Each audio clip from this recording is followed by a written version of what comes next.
Mary, welcome back. Good to see y'all. Nice to see you too. So it was fun seeing you in Denmark at that festival. I got to catch a little bit of a rehearsal. You and a bunch of very talented singer-songwriters from around the world doing a tribute to Townes Van Zandt and singing his songs. It was just a beautiful thing. It really was incredible to swap songs with those folks, you know. Yeah. And what about your songs? Did you have favorite songwriters when you started, when you finally decided to be a songwriter? Did you have a place where you're going to go and say, man, that's where I'm heading. That's where I want to be? I probably would say for me, all roads lead to John Prine. Yeah. Yeah, Prine was the most influential songwriter in my life, and probably still is. Yeah, what an amazing pile of work, body of work. Yeah, he makes it look easy, doesn't he? It's amazing. You know, I saw him play this summer, and you know, you think, well, John's, you know, he's been around a long time, and he's not at the peak of his powers in terms of his singing, and you know, you sort of begin to lower your expectations, and you go to see him, and it's like, wow, that was way better than I had even imagined. It was an amazing show, amazing delivery, great band.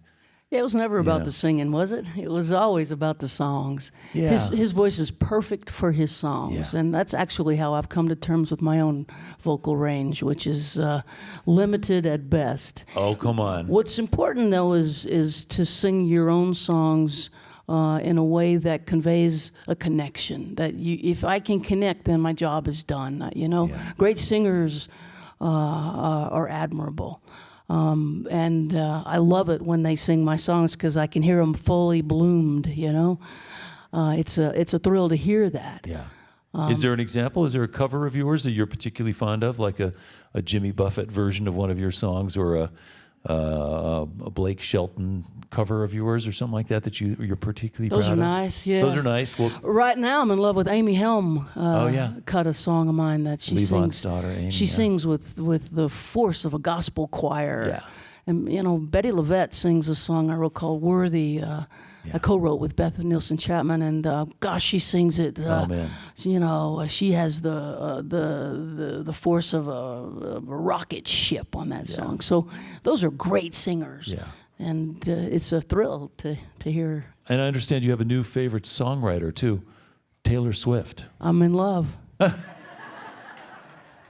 I am. I can't believe I would have missed it if Ryan Adams didn't do a full version of 1989 and do it in a way that I could hear it. Yeah. You know, I'm old now. I'm 53, and the sound of the radio to me is a warning sign to get out of the room.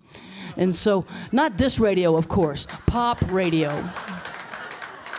Pop radio and I got, you know, I followed it through the 90s, and then around 2001, 2002, it changed and I changed. And so I can't hear it with an open mind. I think I closed my mind, and so that's definitely geezerish of you, I should point out. You know, but at least you're honest. I take responsibility for that, and I think that actually it's good. The kids should have their world. You know, we had music at our parents. We have ours. They have their, but the thing is Ryan Adams recorded Taylor Swift's record in such a way that I can really hear it. It sounds like Americana rock, and every single song is brilliant. I mean, I'm a very serious song person, and every single word is in line with exactly the thing that I admire most, which is understanding of the human heart. That's why I love Prine. Yeah. Turns out Taylor Swift's a genius, and I'm in love. Wow. That's so great. That's so great. She's amazing. Let's expand our boundaries and borders a little more too. Yeah, that's good. I like it. No, thank you for that. It's a circuitous route you've taken, but I like the fact that you've found these touchstones and these places you could visit and incorporate them and reflect back what's going on in your life. Your new CD is called, or the newest CD is called Trouble and Love. Yeah. And did that take shape as an idea, as a collection, or was it sort of the songs you had written at the time, or how did that come together? Well, like 1989, it's a breakup record, which is probably why that particular record is so resonant with me. When Ryan's singing it, he made that record during his divorce. So he's singing it with all his heart. And I that was what I was doing with Trouble in Love. It's another breakup record that I was singing with my heart wide open. Yeah. And in my world, these kind of songs are the ones that get my attention. The ones with the open-hearted, sort of vulnerable, here it is for the world to see kind of songs. I really love those. Well, your songs, a lot of your songs are pretty sad. Heartfelt. I'll say heartfelt. They have sad moments. They have sad moments. I think they're real, Nick. Yeah. I think a lot of times maybe we might confuse sad and real. I think escapism is part of the deal now in the arts. It's like it's getting us away from reality.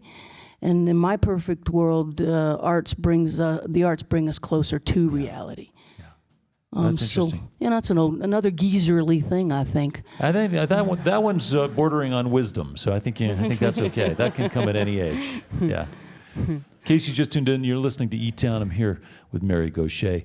I know you were. How about that funk music? That you were born in New Orleans. That must be in your bones somewhere. Man, they sound great. Don't they sound great? Oh yeah, I'm backstage dancing around. Yeah. It sounds great. I know you've also been inspired by the Pope's visit to America lately. That's been something that you've been moved by. He's the poet Pope, isn't he? I mean, my goodness, the way he lays out words, if you read them back, it's moving, it's stirring. He puts his words together beautifully. I am absolutely an admirer of his use of language and his big old heart too. It's so wild that now you've gone from being this sort of really focusing on the obscure and the subtle and the sort of lesser known artists and stuff, and now you're crazy about the Pope and Taylor Swift. That's just like, you're joining the masses, Mary. This could be catastrophic in my songwriting. Maybe I am. I don't know. Or maybe the masses are joining me. Yeah, I mean, I think I think things are coming around. Before we get back to music, just quickly, I know you've had some songs in that TV show that's called Nashville, where you now live, and it's sort of a soap opera-y kind of show, I understand. But I was in Nashville last week, and I noticed again how much Nashville is changing.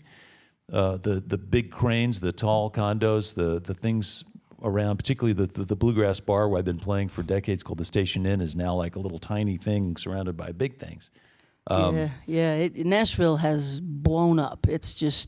It's boomtown, and it's growing at such a rapid place. Is it your fault? Is it because your songs are working and all the, in the Nashville TV show and stuff like that? I'm not sure what caused it. It must be a perfect storm or something, because there's a dozen giant cranes building huge buildings. Yeah. I mean, when I got there wasn't even any restaurants.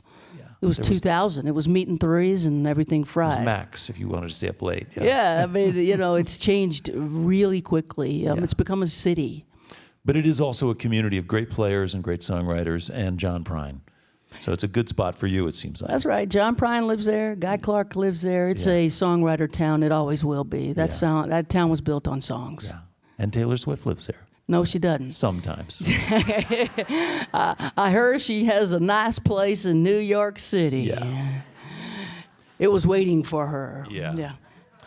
Well, the bottom line is you did a good job. You recorded these songs. You used a bunch of our friends. I know Daryl Scott and Victor Krause and a bunch of others are on there whom we know. So we're going to get back to music. Thanks for stopping by, Mary, and good luck on your travels. It's always fun to be on eTown. Thanks for having me. Thanks, Mary. Welcome back, Mary Gauthier.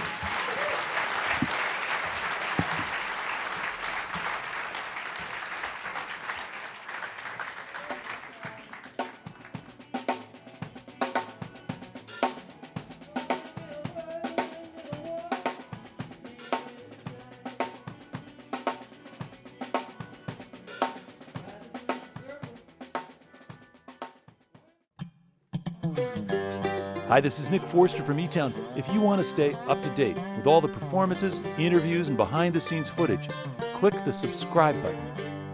Thanks.